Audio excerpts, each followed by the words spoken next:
According to a recent report, koalas may be extinct by the year 2040. And according to Fox News, that's my fault. Very. Finally, we agree on something.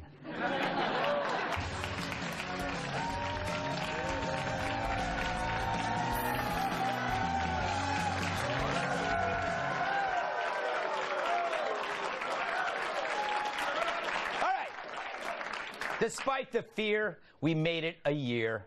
But does Trump deserve praise at 365 days? Last week was the one-year anniversary of the election of Mr. Trump. Some chose to scream at the sky.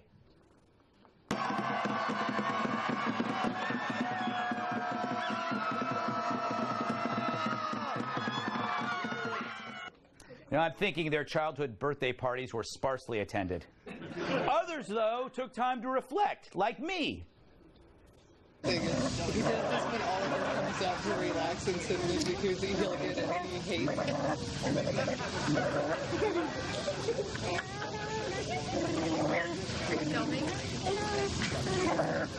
Oh, that feels great. Whether you love him or hate him, you must admit there's been no one like Trump. Part celebrity, part guy who might have you killed. He may be the most entertaining political figure since Caligula. This is where I cue the montage. It's called Make America Great Again. You see what's going on.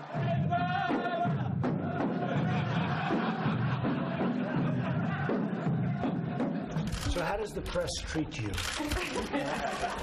I hope they're showing how many people are in this room, but they won't. They don't even do that. Vote for Big Luther Strange. And we have the most beautiful piece of chocolate cake that you've ever seen. Coming from a different world and only being a politician for a short period of time, how am I doing? Am I doing okay? I'm president. Hey, I'm president. Can you believe it? But he's not just a president. He's your outspoken cab driver. He's your rich uncle and your delinquent son. He's your boss, barber, and bartender, always with an opinion, a crude joke, and probably a gun. And he loves his meat well done. In the land of the rising sun, where exotic food and uncooked delicacies abound, one man dared to have it his way. Instead of ordering sushi or tempura, the man orders a well-done cheeseburger. It's the story of one man's quest to stay consistent on every corner of the planet. Now he's introducing the Far East to some tough all-American meat with plenty of heat. Short man on a unicorn on a surfboard hanging 10 while singing the alphabet backwards films presents Shinzo Abe, Donald Trump, with a special appearance by Jaleel White as Steve, Beef Patty Rebel, Rising Sun, well done.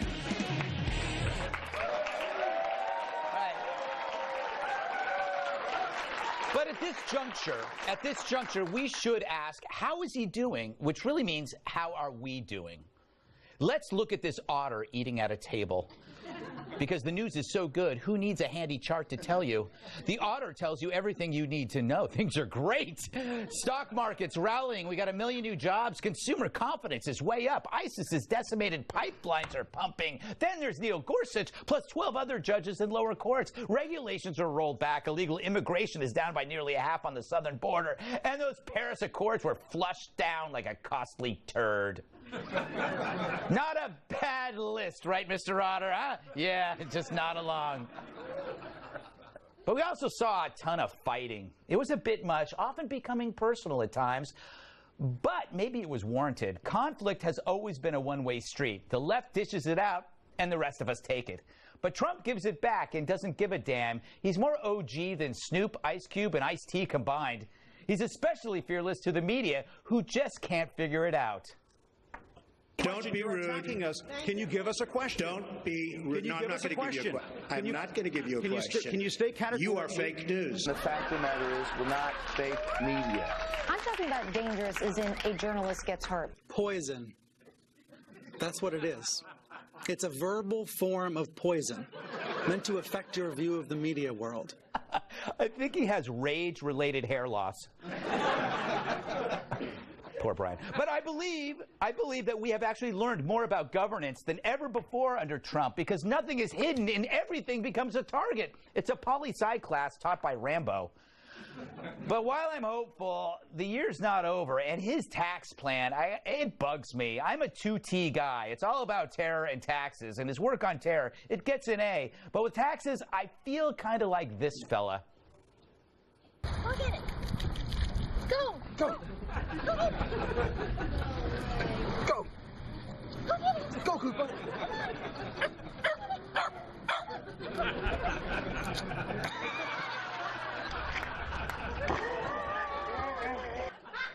I'm right with you, little fella. Still, it's not a bad start. I'd say that we are all better off, including the screamers, even if they're too busy screaming to actually hear it.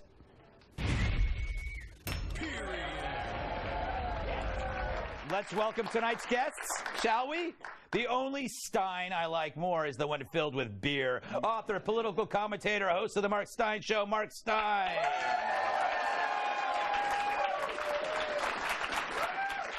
He's not just my favorite host, but my favorite sandwich. Creator and host of The Rubin Report, Dave Rubin. If you ask her for her sign, she'll say dead end. National Review reporter, Kat Timpf. And an airplane hangar is his pup tent. Former bodyguard of my massive sidekick, Tyrus. All right. Yes. All these gang signs going on here. I'm a little scared. All right, Mark. It's been a year and the planet is still here. Are you surprised? No, I loved him most when he was dancing with those Saudi princes. I've waited all my life for a man who knows how to dance with Saudi. I can't imagine John Kasich or Jeb Bush trying to dance with those. And it's good. It's a great show, Dancing with the Sauds. Have you seen it? It's like a big show over there. Really? And, yeah, Dancing with the Sauds. It's a great show. What happens if you lose? Well, that's not so. Yes. That's not so good. There's a stadium for that. Yeah, in the semi-final, they chop one of your feet off, and that makes it all a lot more difficult. Oh, that's terrible. All right, Dave, how do you feel? Is the country better or worse or the same? Well, Greg, you know I always do a lot of research before I join you here, and I checked, and actually everything that Trump has done, including the tweets, is exactly the same thing as the first year of Hitler in 1933. But you know, joking. That was Twitter did not exist in 1933. Following along, it just feels that way because it's so terrible. Exactly. But actually, think about it. I mean, when I was watching that montage, it was actually making me like Trump more, because think about it, this guy has all the money in the world, all the power in the world, could do whatever he wants, and he has subjected himself to sitting at a desk with Halloween candy and these kids. You saw the thing, he called that one kid fat accidentally, and then he's dancing with Saudi princes, and it's like he can do anything he wants. He actually must want to do this. Yeah, no, I think he reached that age where he doesn't give a damn, and like he's done everything he wants. So he's a 70-year-old man who's like, what the heck? I'll try this for a couple of years. If it doesn't work out, I can play golf. And I mean, that's actually probably the best attitude maybe for a president. Tyrus, I feel like when I'm looking at what's going on, I feel like it's like Lollapalooza. It's not a presidency. There's like 3 concert stages all playing at the same time. And it's like there's the media, there's Trump, there's the parties. It's like so much is happening in so little time. Yeah. That wasn't really a question. Yeah, I'm looking for the questions. I'm just going to wing it. I will tell you, you know what it is? He has changed the conversation in this country. Yeah. I've been lifting weights with the same group of guys for about 10 years. Mm-hmm. And we always talked about football, women in positive terms, and sports, and maybe complain about a bill or a nagging elbow. Yes. Not anymore. No, it's all Trump. We're talking about taxes. We're talking about, like, we're going to do this and we're going to do that. And I don't know. That's a good idea. I wouldn't do that. Like, he's changed. He's brought politics into the living room. Mm-hmm. It's become the new national pastime. Mm-hmm. The NFL and the NBA and their ratings are down because everyone's involved in what's going on in our government. Interesting. So I don't necessarily know if that's a bad thing. I never thought of that. I thought it had to do with other things, but it's because people are more... We're all talking about it. Yeah. Every move he makes, someone says, look what he just did. And then you look and be like, well, I'm cool with that. Kat, what are yours? It's never as bad as people say things are, but it's never as great as people says things are. So it's probably okay. Right. Well, the left set the bar pretty low when he was elected. Yes. So He was Hitler. Seeing as we're all here and we're breathing, we're not trapped in a bunker subsisting on like bean water, then we're doing a lot better than they predicted. But some of my favorite things have been the scandals that aren't scandals. Like, can we bring up that picture of my favorite thing to happen since he's been president? This was my favorite thing. Yes. People were so mad, but that's exactly how I sit at my desk. Because you know what? I have too much stuff to do to worry about manners and things like that. So I am very, very happy to see that represented in the White House. You're a knee sitter. Mm-hmm. Knee sitting needs to be excused. Yeah, that's true. It's a skill. I can't. I sat on both my knees. I'd be in a wheelchair. So everyone was just jealous. I think, though, too, I think there's another side to politics that we're learning, is that Trump has taught you not to take it as seriously. Right. Yeah. But that was the fantastic. I mean, I will never forget, whatever it was, 9:57 on election night, all the people who know everything in the space of 6 minutes turned out to be wrong. Including me. The Democrats, the media, the celebrities, and half the Republican Party. And what I loved about him is he had no consultants. He spent less money to get elected than anybody since Benjamin Harrison. He had no ground game. He had no ads. He'd just walk on stage and start riffing about how Macy's stock price had tanked since they dumped Trump ties. Yes. And it turned out... And people like Karl Rove said, "Oh, you can't do this. This isn't the way you're meant to do it." Yeah. And he did it, and it worked. It was fantastic. Well, I like that he's exposed who the crazy people are, because every one of us knows people with Trump derangement syndrome. It's actually a mental condition that I've started just rubbing off the tea on Tylenol and handing to my friends. Like, take a couple of these, you might be okay. Yes. All right. Later in the show, we sent Kat to the screaming at the Sky event. We'll show it to you after you sit through everything else. That's called a tease. Up next, Donna Brazile, Hillary Clinton, and enough finger pointing to keep all the world's fingers employed. Actually, I was just hypnotized by Tucker's stoic face.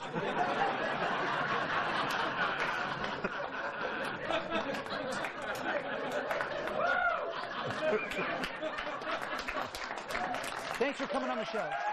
Hey, look, the last thing the Democrats wanted is a divided party. They just want 2 governor's seats. They think their future is bright, whereas Donna's book revisits the ugly past. So how should they move on? I have a solution that will settle things once and for all. Sunday, Sunday, Sunday, get ready to be obliterated. The Democratic Party proudly presents the DNC In-House Rumble Extravaganza. Live from Chappaqua, it's the thriller of Hilla and Brazilla, featuring your favorite failed candidate Hillary, the Iron Rod Clinton, versus the party crasher, the Dem Smasher, the electric chairwoman, Donna Brazile. It's totally outrageous, totally not rigged, and the first 100 people to tune in get a free tea kettle. It's Clinton versus Brazile. Prepare to survive the Dempocalypse. Dave, what do you get from this conflict? What's going on? Yeah, well, my first question is, did Donna Brazile write a book? I'm unclear. Was there a book involved in it? Yes, she's right that the election was rigged. She helped rig it. Yes. She literally, Donna Brazile, I am not making this up, who was a superdelegate for the Democrats, gave questions to Hillary Clinton before the debates. I don't know if that made it in the book. Yeah, I don't know. I doubt it. Or she had an interesting excuse for a cat, though. She said, like, she needed to get the issues out there or something. Yeah. I'm trying to have some sort of feelings about this or be shocked. But finding out that Hillary Clinton got extra help from the DNC, it's kind of like finding out that the lunch lady's kid at school got an extra scoop of ground beef on Nacho Day. We already know this is how it works. But everybody should have a fair shot at the presidency and at ground beef. So I'm very glad to see her writing about this, even though it's obviously for money. Yeah, you know, Mark, I kind of like Donna Brazile. If I had to choose, she seems like more fun. Why shouldn't she run? No, I thought that. I was on that show with Tucker, and she kept saying to Tucker, if you and I go fishing together. And so when he came to me afterwards, I said, yeah, I'd rather go fishing with Donna Brazile, because if you go fishing with Hillary, you'll be sleeping with the fishes. and people...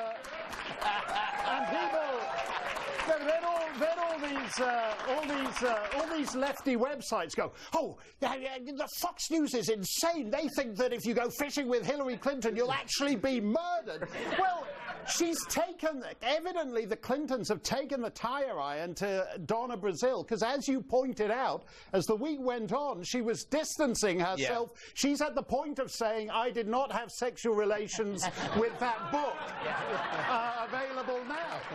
She's distancing herself from the book. I mean, they are. She woke up, and in the morning, the head of her book was right next to her. To be fair, none of these people write their own books. I write my own books. Well, no. I've seen them. Yeah, yes. You've seen me write. It's quite impressive. Yep. Tyrus, what do you make of this this feud? Is it hurting the party?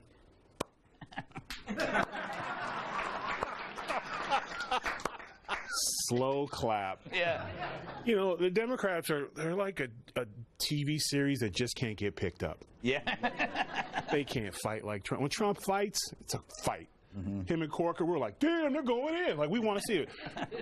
You both got together and tried to rob a bank, steal the election.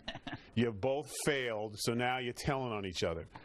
Me and my brother used to do this when we were kids. We both had plans to get the cookies. We broke the thing, and it was his idea. He put it, like, they're just throwing stuff together. They just can't do anything with flair or cool. Even the elections this week. Yeah. You won a home game. Yeah.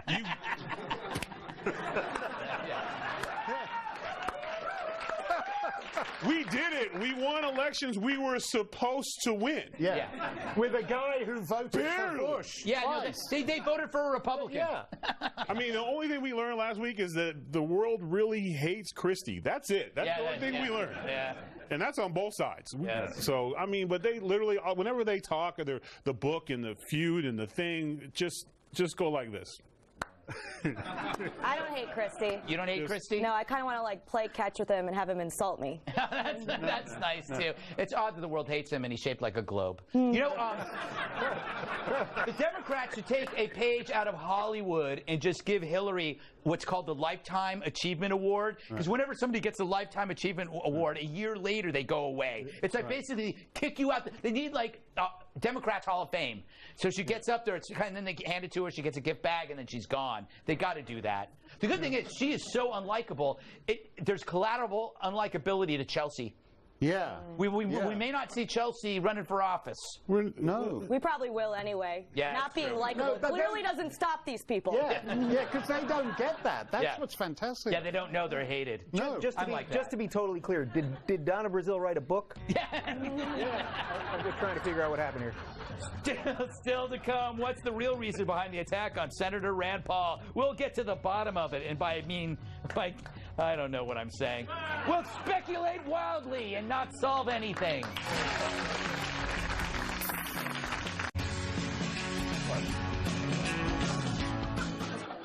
Did he raise a hand against Rand over troubled land? I speak of last week's attack on Senator Rand Paul outside his home in Kentucky. Here's what we know, which is almost nothing, but that doesn't stop me. Paul's longtime neighbor, Rene Boucher, confronted Paul while he was mowing his lawn. Paul sustained 6 broken ribs and bruises to his lungs. It was pretty serious. Boucher's lawyer called it a landscaping dispute, which is what happened to me the last time I got waxed. Anyway. Yes, so we'll be right back. An advisor to Senator Paul says the two hadn't spoken in years, and Paul tweeted stories that questioned the whole landscaping thing. Now, Boucher pled not guilty to 4th-degree assault, but sources tell Fox News that Senator Paul has been told to expect federal charges against the suspect. Apparently, that could mean prosecutors think it was politically motivated. A neighbor who saw Paul after the incident told this to something called NPR. As soon as he got him off of him, he jumped up and stuck out his hands and said, whoa, whoa, whoa, let's talk. I think Boucher yelled something at Rand to the effect that he was trying to sell his house, and you know, your trees are blocking our view or something. You know, that's disturbing. But what's also disturbing is continuing to refer to the attacker as doctor. It's amazing. It's amazing how much we respect that title. And then Dr. Boucher beat the crap out of him. Dr. Boucher. It's like, it still sounds so sophisticated. And then Dr. Boucher tackled him from behind. Tyrus, what is going on here? What is going on? You really want to know what's going on? I want to know. Within the really want to know? No, it's about. Because I know, and they know, and everybody at home knows what's going on. But we got to pretend. I don't have facts, but I have my heart. Yes. And my heart tells me there's nothing more sacred than a man's relationship with his yard. That is true. And his garden. Yes. It's special. It's almost like a marriage. That is true. It is true. And when somebody else touches, mows, or interferes with your lawn, you kick their ass. Yeah, that's true. I had a suburban house for 1 or 2 years, and I got in some serious fights with neighbors over plants and weeds. Yeah. Mark. Yeah. Flora. Flora. That's what the New York Times guy said. Flora. This was a dispute over flora. Yeah. And was that her name? No, that's what I thought. Flora. She was a waitress down at Arby's. That's what it is. But Rand was mowing his lawn, or the other guy's lawn, and he actually had earphones on to block out the sound of the lawnmower. And this guy came behind him and tackled, and so the only landscaping that was going on was of Rand's ribcage. Yes, it's true. And I find this, even by the standards of suburban dispute, I mean, I'm not a conspiracy theorist. Right. Because we've had conspiracies with Las Vegas and all the rest of it. But if I wanted to hang a conspiracy theory on something, I would go with this Rand Paul thing. Really? Do you think, okay, well, this, Kat, we've heard that this people think it's politically motivated. This guy was an anti-Trumper. But would an anti-Trumper go after Rand Paul? Because Rand Paul's been pretty critical of Trump. So yeah. First of all, I'm terrified because I have a fallen fake tree on my balcony that's been there for months that I have not attended to. Are you sure that's an ex-boyfriend that just it's really, throws over? Right, fake tree. So really, if it is a landscaping dispute, which it's such an interesting defense from the lawyer, right? I understand that if it's politically motivated, then the charges are more serious. But saying that it was over a trivial landscaping dispute is like saying my client is a rageaholic who cannot exist in society. He broke 6 of his ribs over some trees and some leaves. Yeah. I've seen some bad landscaping, but I've really never gotten more emotional other than just to say, oh, I don't care for that. Because you don't understand the love a man can have for his lawn. All right. Away from, I want to get water it. I want to get Dave and Dave. Do you have any theories? Well, how are you going to attack a libertarian? You know what I mean? Like libertarians, smoke pot, marry who you want, do whatever you want. But in an odd way, this shows the weakness of libertarianism because it's supposed to protect property, right? And someone came on his property and beat the crap out of him. Yeah. So where's the government now, Mr. Libertarian? You can't call the cops. Always mow your lawn with a gun, just in case. That is true. But it is odd because I didn't realize when libertarians were all for the decriminalization of grass that it was actually to do with clippings. Okay, here's my theory, because the only thing that makes me violent is sound. Like, they were working on this apartment below me. There were 6 construction workers. I went down there. They could have killed me, but I didn't care. I was screaming at them. I think it had to do with the sound of the mower. And the doctor, both doctors, right? And this guy was probably working all night.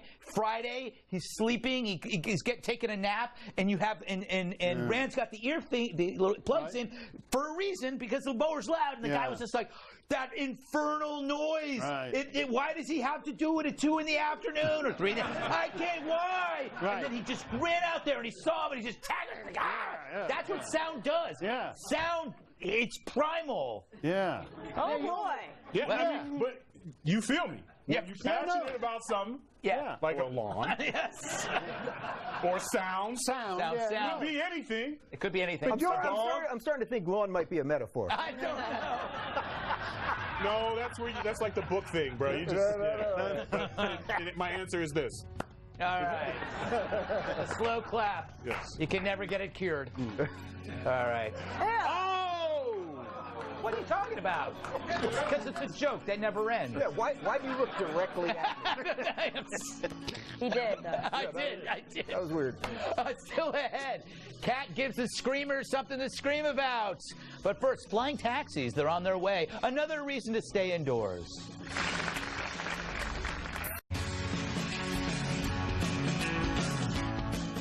Does it sound fab to fly by cab? This week, Uber, whatever that is, signed a deal with NASA to develop software for managing aerial taxi routes. It's a subject of a new segment we're calling... Will this be awesome?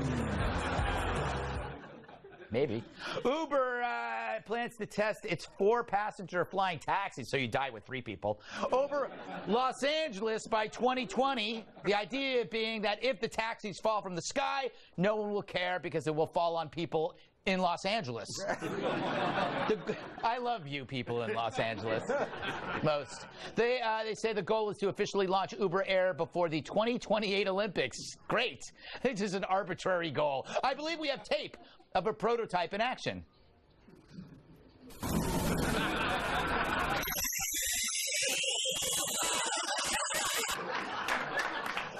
Great work, doggy. Anyway, here's Uber's CGI-filled demo video.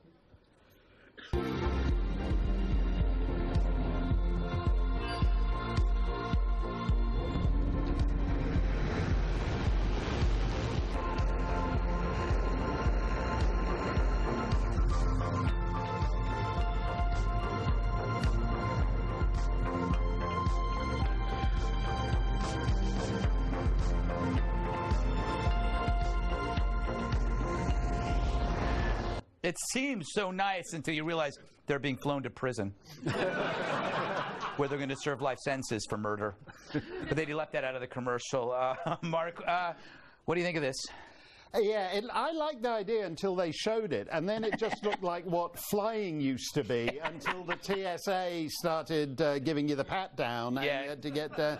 So I may not do it. I think I like new technology. I would like to see Rand Paul on a flying lawnmower. You know, for neighborly disputes over the lawn, if you could just and you're up there and all the clippings are just like blowing down in his face. I would like that. I think I'll wait till the flying lawnmower. The flying lawnmower. That sounds like a wrestling move. It is. I think that might be a metaphor, too.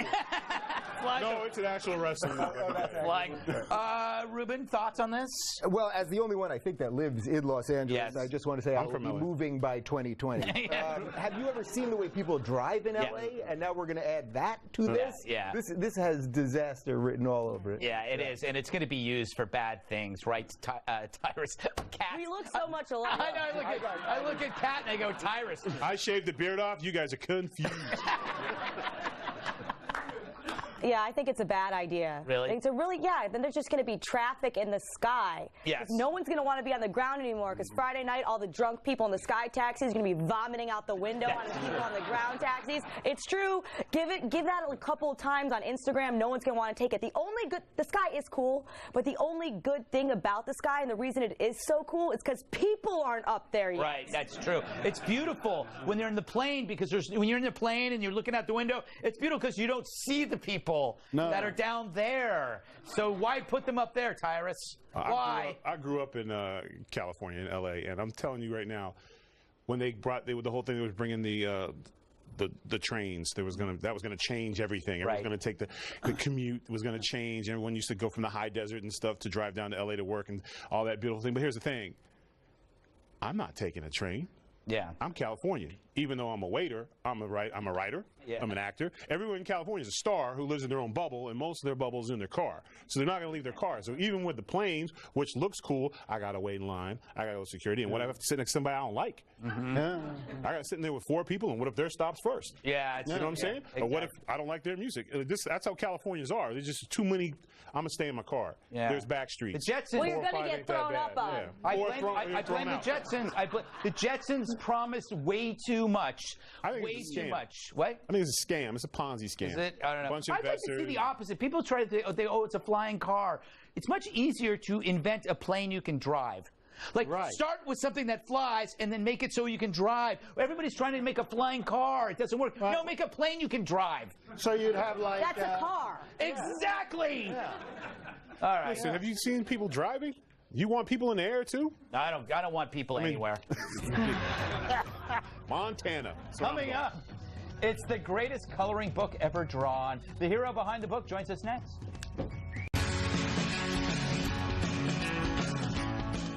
So, happy Veterans Day. If you see a veteran at a bar tonight, buy him or her a drink, or buy me one. After all, I'm the real hero, and don't ever forget it.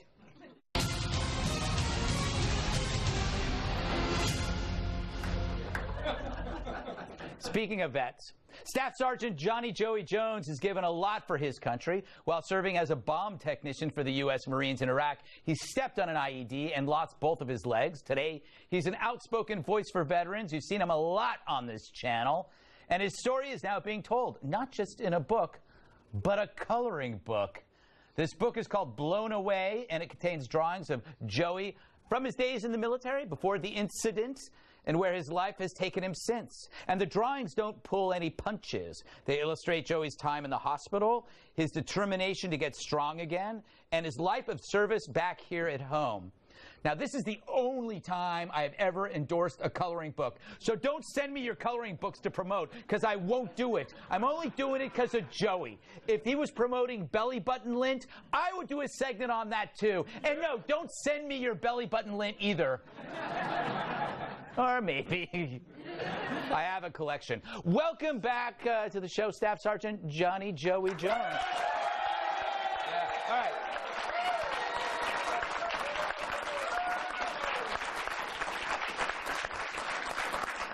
Joey, I've been told this is an adult coloring book, which sounds kind of dirty. No, not at all. There are pictures of me getting carted off from the battlefield. There are guns in the picture, because believe it or not, we carry guns when we go to war. Yes. And but no, this, in my opinion, this is a coloring book for all ages, and complete with unauthorized pictures of 2 sitting presidents. Really? Yes, Obama and Bush. And I've really told my lawyer, you know, if you send a Marine to war and he loses his legs, you don't get to tell him he can't put you in a coloring book. So. That's a very good point. That's very good.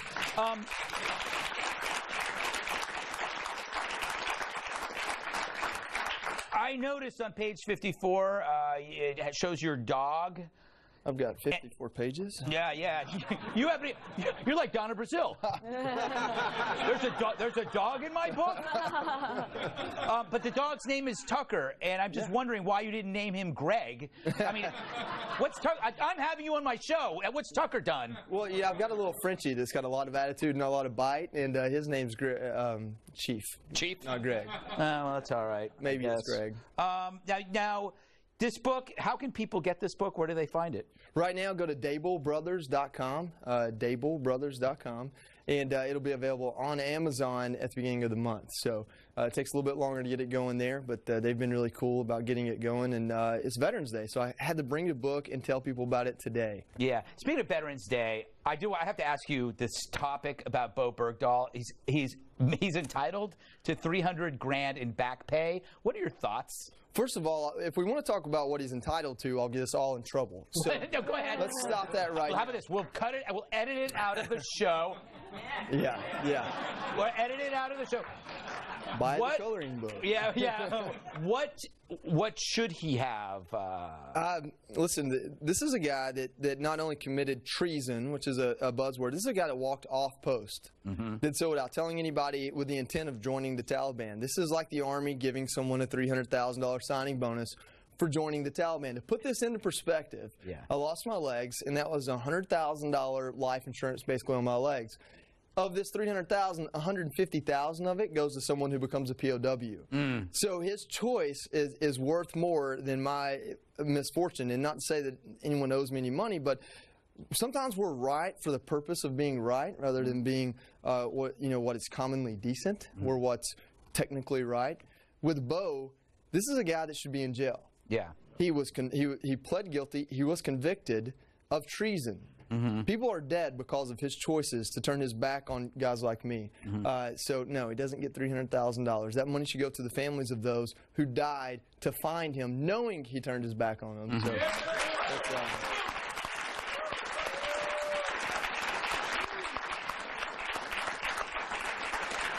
Another option is that maybe it comes to me. Sure. Yeah. Sure. Because like I said, I am the real hero. Yeah. Well, you know what the thing is? What I fear is that he's going to get out and he's going to get a reality show on Bravo, probably with Chelsea Manning, and they could like spend all day picking out emojis. Yeah, they don't make it in coloring books, though. I'll tell you that. They don't get their own pages, and maybe coloring each other's faces or something. But. All right, last question. We started the show talking about the first year of Trump. What's your take from a military perspective of how he's doing? Yeah, it's been quite the year, hasn't it? Yeah. Sometimes perception is more important than reality. Who knows where the Department of Defense is overall? But when you go into office and you bring someone like General Mattis to the top of the chain, you tell every boot on the ground that you believe in what they want, you believe in supporting them and the job they do. We're still not defining our goals in Afghanistan, in Iraq, and places like that like I would like. But we're putting the right people in place to let these men and women know that when you're put in a bad spot, we're going to have your back from the top down. And that's an A+++ in my book. Excellent. Something I didn't Joey, always a pleasure. Get his book, order it, or write to me if you can't figure it out. We'll figure out a way to put it up there. Up next, Cat meets the Screamers, screaming helplessly at the sky. That's next. Finally tonight, this week was the anniversary of Trump winning his first presidential election. For most of us, that meant going about our daily lives. But for some, it meant screaming helplessly at the sky. Kat Timp went to investigate to show them what's really worth screaming about.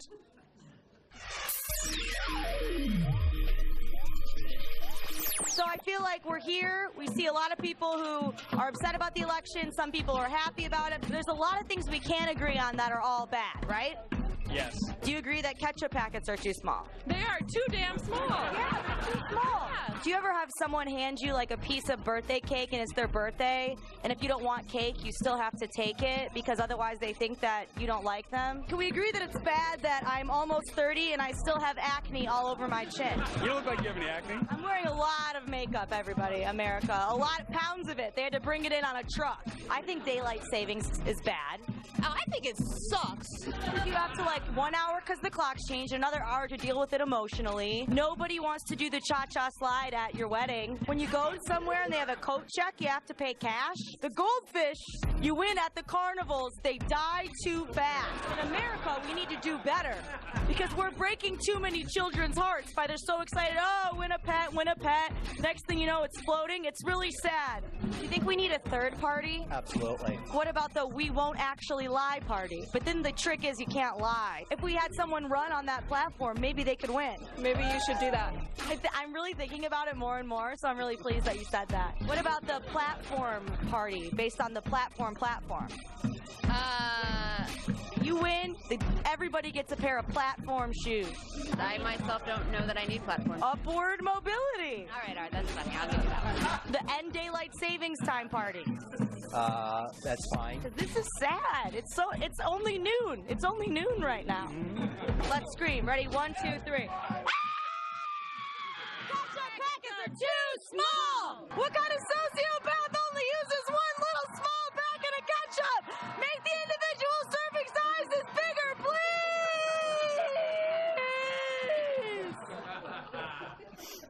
please. Well done, Kat. All right. Thanks to Mark Stein. Always a pleasure. Dave Rubin, Kat Kyrick, Staff Sergeant Joey Jones, and our studio audience. I'm Greg Gutfeld. I love you, America.